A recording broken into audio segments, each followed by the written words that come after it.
गरीब चिड़िया अपने पति के मर जाने के बाद अपने 3 बच्चों का पालन पोषण बहुत मुश्किल से करती थी। चिड़िया कौवे की दुकान से चूड़ियाँ लेती और उन्हें घर घर जाकर बेचती। आज भी छोटी चिड़िया जंगल में चूड़ियाँ बेच रही थी। चूड़ियाँ चूड़ियाँ चूड़ियाँ लो, रंग बिरंगी चूड़ियाँ। चिड़िया ऐसे चूड़ियाँ बेच रही थी कि अचानक मौसम खराब हो जाता है और तेज हवा के साथ बारिश शुरू हो जाती है। हवा बहुत तेज थी।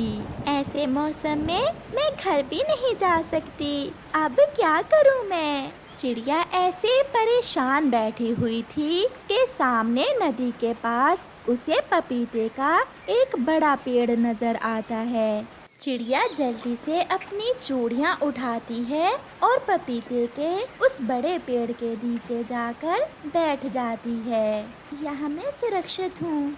यहाँ बारिश का पानी भी नहीं आ रहा और हवा भी कम है। फिर तेज हवा का एक झोंका आता है और पपीते के बड़े पेड़ से एक पपीता टूटकर सीधा चिड़िया की चूड़ियों पर गिर जाता है, जिससे चिड़िया की सारी चूड़ियाँ टूट जाती हैं। चिड़िया रोने लग जाती है। इससे अच्छा था कि मैं इस पेड़ के नीचे ना ही बैठती। मैं बारिश में भीग जाती, मेरी चूड़ियाँ तो ना टूटती। बारिश भी रुक जाती है। चिड़िया अपनी टूटी हुई चूड़ियाँ वहीं छोड़कर वहाँ से उड़ती है। चिड़िया चिड़िया रुको रुको चिड़िया। मगर चिड़िया को बड़े पेड़ की आवाज सुनाई नहीं देती। चिड़िया वहाँ से चली जाती है। बहुत बुरा हुआ, मेरे फल के कारण गरीब चिड़िया की चूड़ियाँ टूट गईं।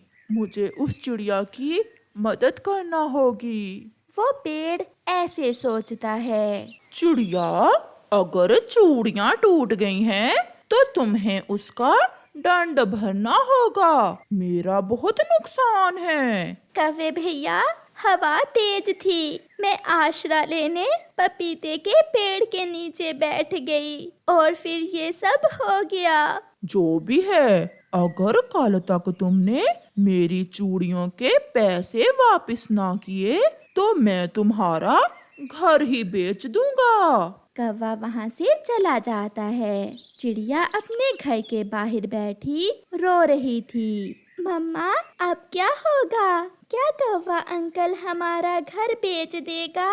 ये सब उस पपीते के पेड़ के कारण हुआ है।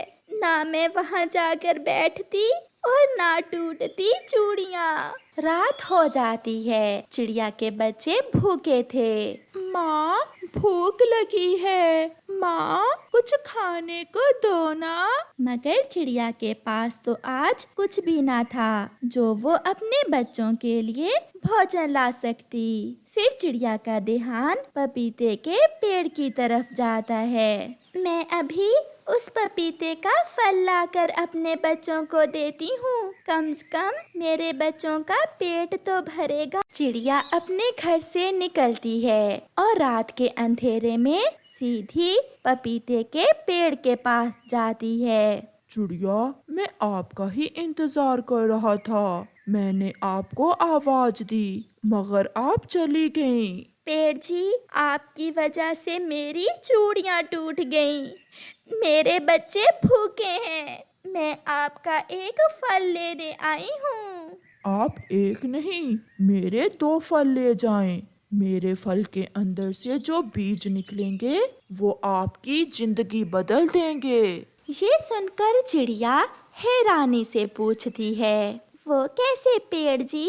आप मेरे 2 बड़े फल तोड़ कर ले जाएं। आपको खुद ही पता चल जाएगा। फिर चिड़िया उस पेड़ से 2 बड़े फल तोड़कर अपने घर चली जाती है। बच्चे भूखे थे। पपीते का फल देखकर बच्चे खुश हो जाते हैं। मम्मा चिड़िया एक चाकू से वो फल काटती है और उस फल के अंदर सुनहरी रंग के बीज देखकर चिड़िया की तो आंखें खुली की खुली रह जाती हैं। मम्मा, इस फल के बीज तो सुनहरी हैं। बच्चों, ये तो सोने के बीज हैं। बदल गए, हमारे दिन बदल गए। शायद उस पपीते के पेड़ ने हमारी मदद की है। फिर दूसरे दिन चिड़िया सोने के बीज बेचकर कौवे के सारे पैसे लुटा देती है, अपना नया घर बनाती है और बाकी के पैसों से अपनी एक बड़ी चूड़ियों की दुकान खोल लेती है। ये सब देखकर जंगल के पक्षी बहुत हैरान थे। चिड़िया, तुमने ये सब कैसे कर लिया? कौवे भैया, जब दुख बहुत ज्यादा बढ़ जाते हैं तो फिर ऊपर वाला हमारी मदद करता है और मुझे ये सब उसी ने दिया है। फिर चिड़िया अपने बच्चों के साथ एक अच्छी जिंदगी गुजारती है और गरीब पक्षियों की मदद करती है। आज तो गुड़िया मुंह अंधेरे ही उठ गई थी। वो आज बहुत खुश थी क्योंकि आज गुड़िया की नानो जो आ रही थी। मम्मा, नानो कब तक आ जाएंगी? आपकी नानो दोपहर तक आ जाएंगी। बेटी, तब तक आप अपना होमवर्क लिख लो। मम्मा, मैंने अपना होमवर्क रात को ही लिख लिया था। मुझे पता था कि कल नानो आएगी और मुझसे अपना होमवर्क नहीं लिखोगा। गुड़िया की नानो भी अपने घर से निकलती है। वो अपनी नवासी के लिए एक सुंदर सी गुड़िया लेती है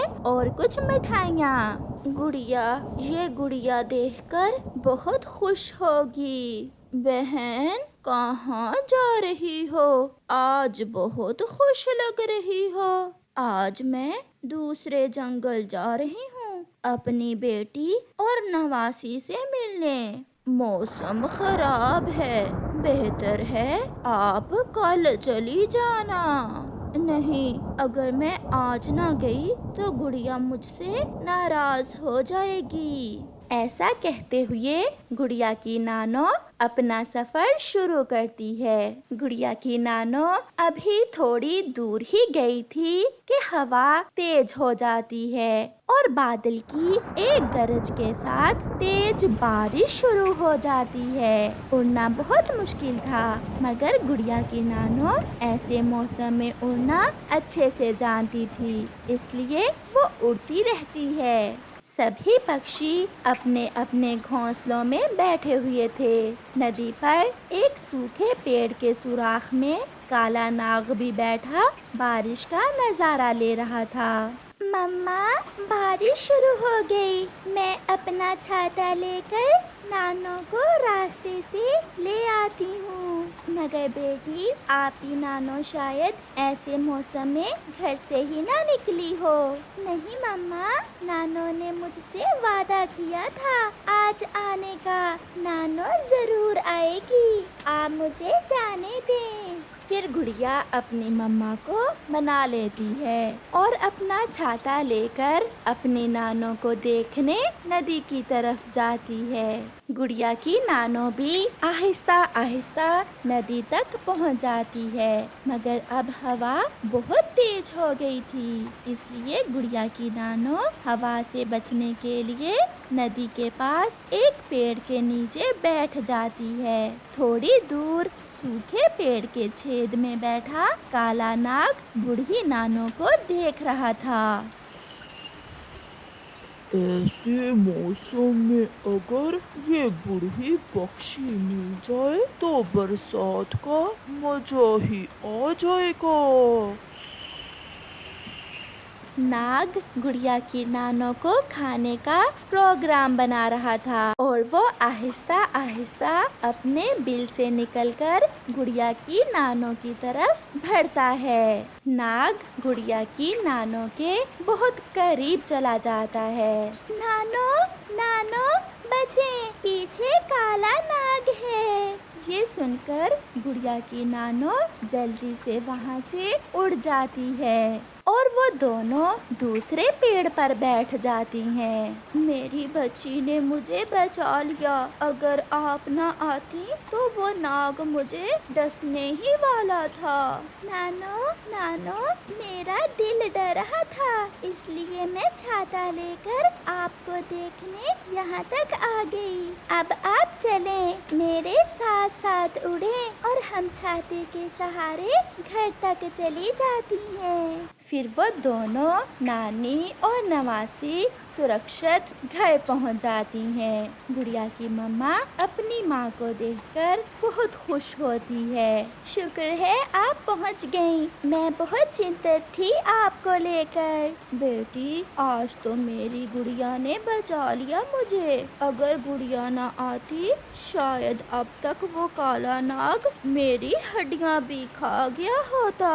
फिर गुड़िया अपनी मम्मा को नाग की बात बताती है। मम्मा, वो नाग बहुत खतरनाक था, अब मुझे पता चल गया, मेरी बेटी बहुत बहादुर है। फिर गुड़िया की नानो अपना थैला खोलती है और उसमें से गुड़िया को सुनहरे बालों वाली गुड़िया निकाल कर देती है। गुड़िया, मेरी नानो मेरे लिए गुड़िया लाई है, मुझे ये गुड़िया बहुत अच्छी लगी नानो। थैंक यू नानो।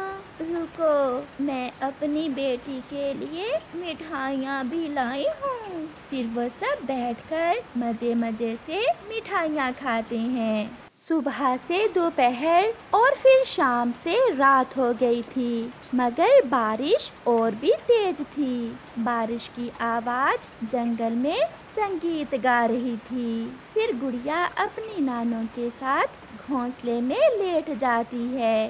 नानो नानो, मुझे कोई कहानी सुनाइए ना। गुड़िया बेटी, नानो थकी हुई होंगी, इन्हें सोने दें। नहीं, मैं अपनी गुड़िया को कहानी सुना कर ही सोऊंगी। एक बार की बात है, दूर किसी जंगल में एक राजकुमार रहता था। एक दिन वो राजकुमार शिकार करने जंगल में जा रहा था कि वो रास्ता भूल गया और रात हो जाती है। नानो, फिर तो वो राजकुमार बहुत डर रहा होगा। हाँ, वो डरते डरते एक गुफा में चला जाता है। कहानी सुनते सुनते गुड़िया सो जाती है और उसकी नानो भी अपनी गुड़िया को अपने पंखों में लिए अपनी आंखें बंद करती है और सो जाती है। ऐसे चिड़ियाओं का वो परिवार अपने घर में सो जाता है, मगर बारिश अभी तक हो रही थी। प्यारे दोस्तों, आप भी हमेशा अपने रिश्तों से प्यार करें, क्योंकि ये रिश्ते बहुत कीमती होते हैं।